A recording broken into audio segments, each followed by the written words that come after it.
է այս պատերազմի կողմնորոշիչ GPS-ը, ով է որոշում, թե երբ եւ ում վրա պետք է անօդաչուի մեսիջը գործի,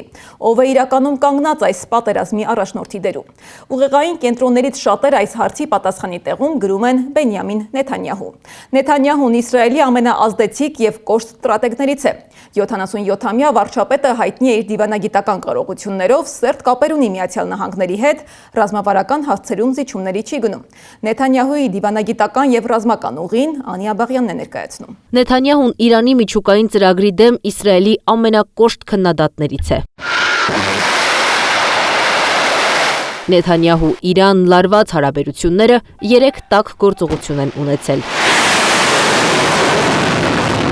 Ամենաթարմը փետրվարի 28-ին նահանգների աջակցությամբ սկսածն է։ Նեթանյահուի կարգախոսն ու կենսակերպն է Իսրայելի գոյության գլխավոր պայմանը, ռազմական ուժն է, պայքարի ձևը պատերազմը։